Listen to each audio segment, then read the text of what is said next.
following program was provided by an independent producer solely responsible for its content.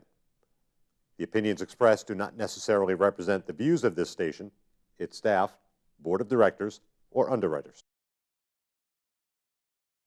Hello, I'm Carl Seidel, host of The People's View. The People's View is a show sponsored by the Nashua Republican City Committee. The committee meets every second Thursday at the Crown Plaza.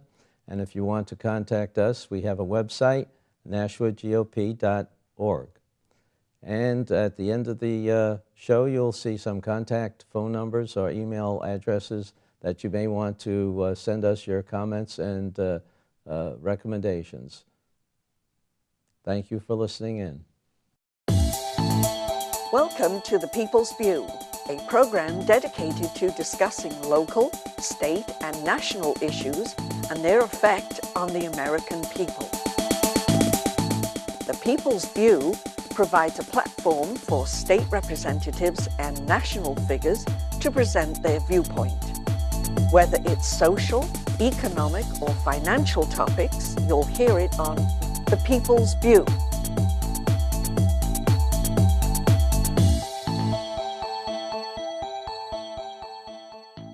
Hello, and today we'll talk to Don McClarren, who's a previous rep in Ward 2, and you're running again, Don. And what are you going to focus on if you get up to Concord in next year? Well, I suppose I could say in a brief word, I'm hoping to duplicate the last time, and because we solved some really, really hard problems to solve.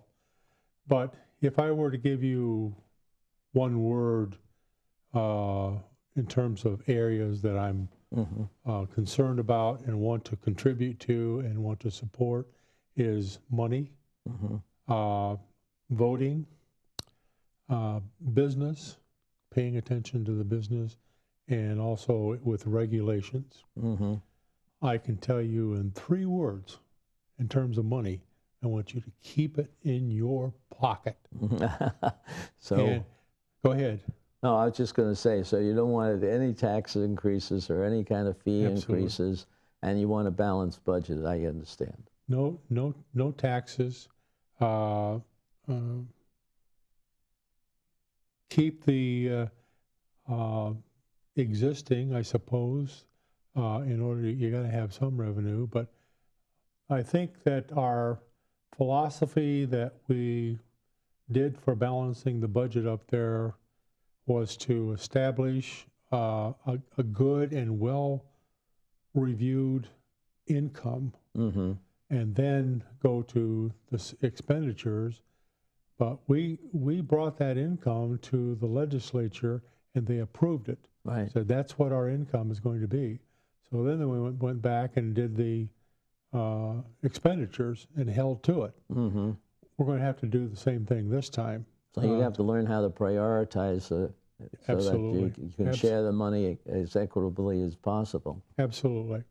I think there are some things that can be reduced as taxes. There were too many taxes raised these last 2 years, so I think that needs to be looked at and reviewed. That will bring down some of the revenue, but it'll also maybe soften the debt that is accumulated. In the area of voting, State Secretary Gardner has come out in the paper, I don't know whether everyone's read it, but he's talking about, yes, there is voter fraud in this state, and he has witnessed it himself, and he's basically calling on the legislature to do something about it. It's a priority of mine. I think that we know that other state institutions have ways to which they can identify or find out whether you're a citizen or a non-citizen, whether you're domicile or not domicile, and they put it in place, and the people accept that. And I think that, and no one's challenged it in the courts, so I think that's a way that we can do. Find out what other institutions are doing in the state and do Well, you what we can, yeah, you can follow something with what the universities use for domicile, as far as tuitions are concerned and stuff like that. One of the things I think that hurts us is the same-day registration, because you have no way of really checking. You have to take a person's word for it. And I think the fact that 15% of the voters in the last election had registered on the voting day. Yep. And that's when they did an audit, they saw a lot of those people were not living where they said they were living. Exactly. And so that's going to have to be eliminated or modified or moved so that we have enough time for some review and validation of the voters if necessary. The third thing is business. We're still a state that gets a lot of revenue from the business tax, but we need to do something for the startups. And what I have in mind is something down that they have in New York, state of New York. They literally allow 10 years of tax-free for businesses. So I think it's a good idea to take a look at and explore, but to give them a break. Maybe, I think we have some vacant facilities around here. Maybe we can use those. I don't know, but it needs to be looked, that kind of thing needs to be looked at, and More incentives like that. Yeah, more incentive for businesses to come here. We need, it's one thing to bring in business, but we also need to bring in not only high tech, but higher paying jobs. We can't keep bringing in jobs that are down in the just above minimum wage. We can't. That's okay when unemployment is as high as it had been. So, but we need to attract better things, and the universities and I think the academies. That's where the first step starts. We need to strengthen that as well. And that's part of the education. Right. I know in 2010 we did see the community colleges come up with better programs, training some of the things like automotive people, technicians, because the cars are becoming more and more sophisticated. These are high-paying jobs. And so Nashua Community College does have a program like that. Others have things with welding. And well, I remember I was on the committee that reviewed the request for capital improvement money. And the community colleges had a real good program.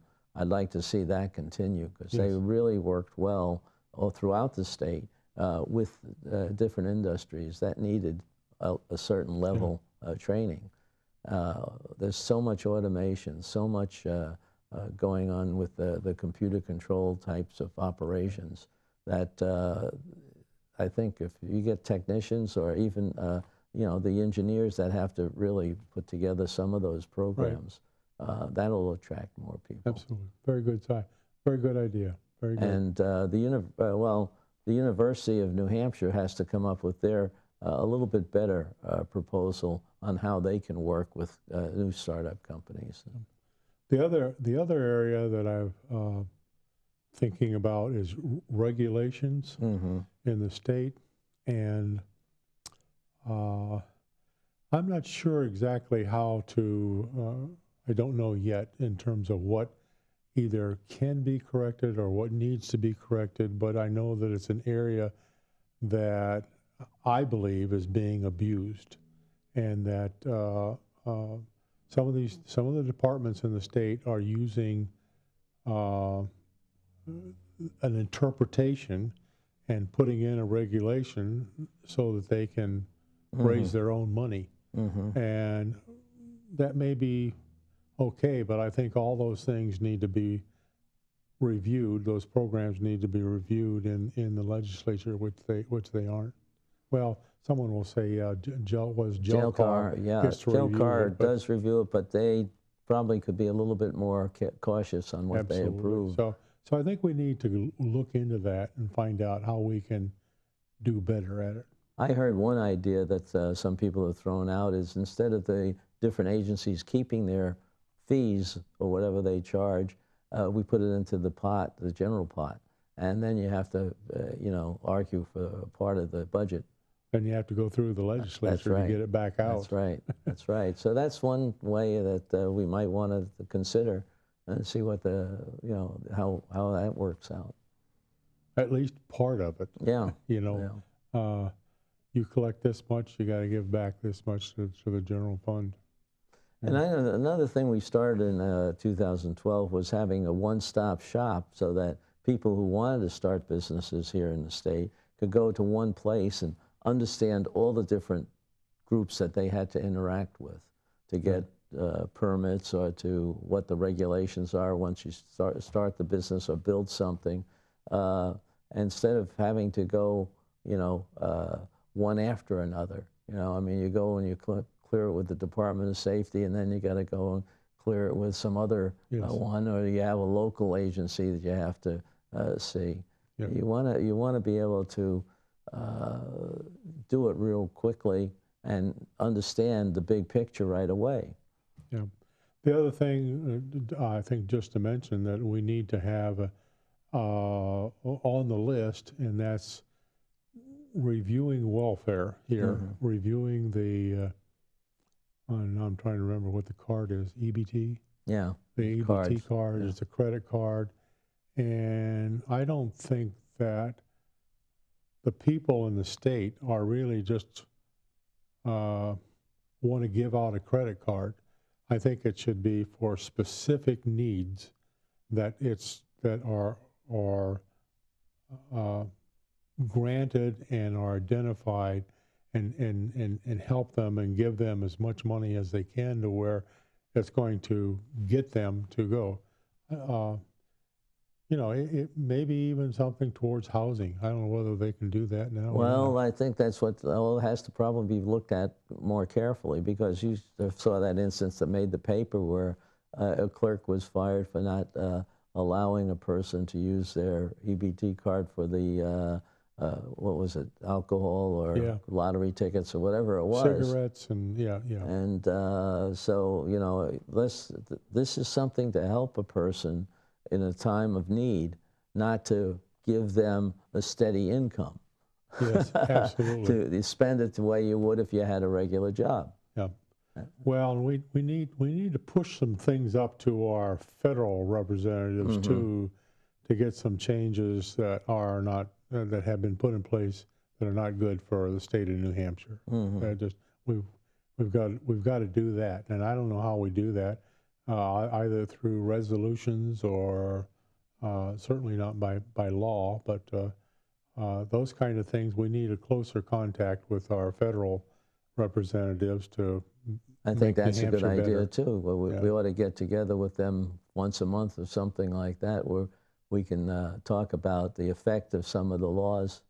Come on in, we'll listen to you, and we'll ask you some questions. Right.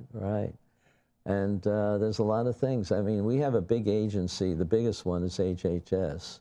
And they have, I don't know how, well, it's roughly 40% of the budget, as I understand it. At least. Yeah. And there are a lot of nonprofit organizations that they give contracts to. Yeah. Are those evaluated? One of the things that I always wondered on some of these things is, how do you determine whether the contract has been fulfilled properly?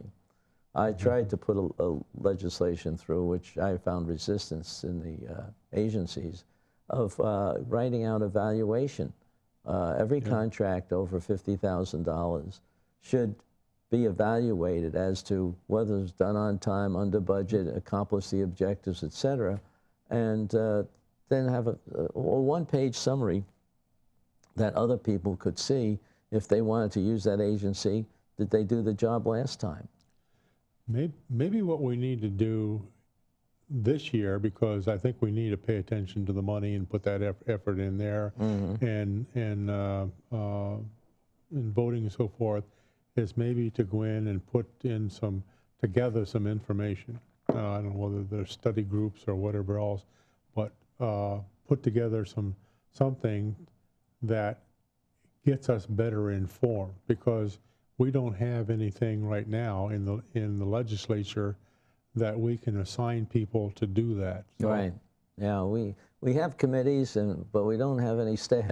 Yeah. And it's kind of hard to do. A lot of people, we're fortunate, we're both retired, we have a little bit more time, but Yeah. some of the people up there really have to work too. Yes.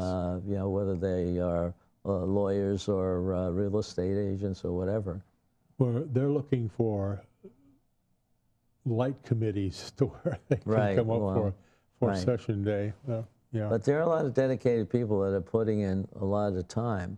The support staff, I mean, for all the legislation that we do, and we do over 1,000 bills a year, we only have, what, like 15, 16 lawyers that can write the language up? Yes. And that's kind of hard.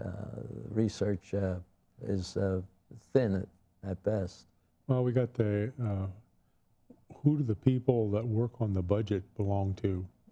Senate and House? Yeah, they they work with both fiscal committees, the finance committees in both areas of the legislature, and the Ways and Means. Okay.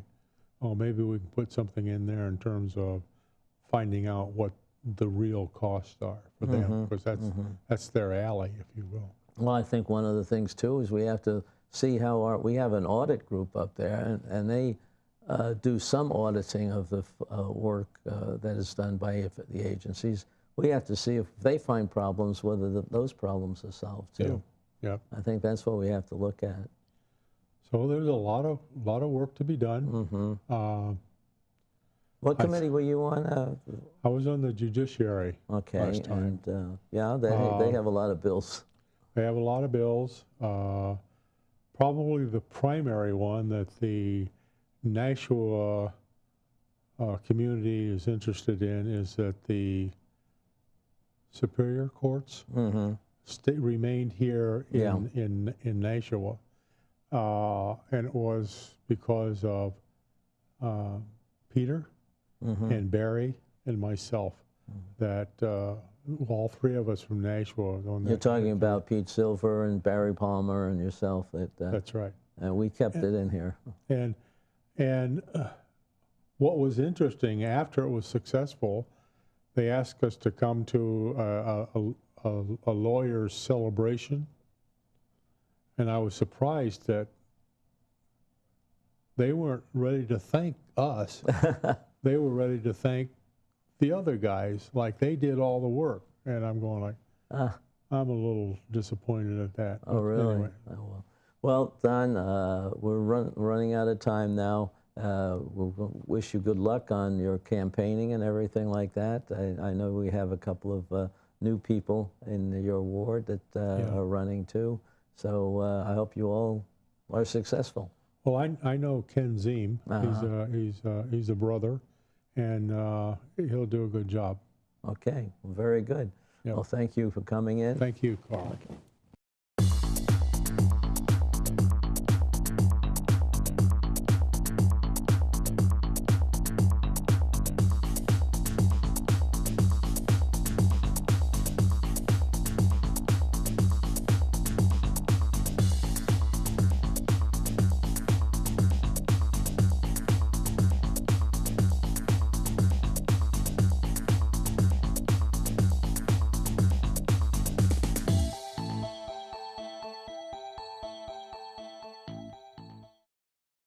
The preceding program was provided by an independent producer solely responsible for its content. The opinions expressed do not necessarily represent the views of this station, its staff, board of directors, or underwriters.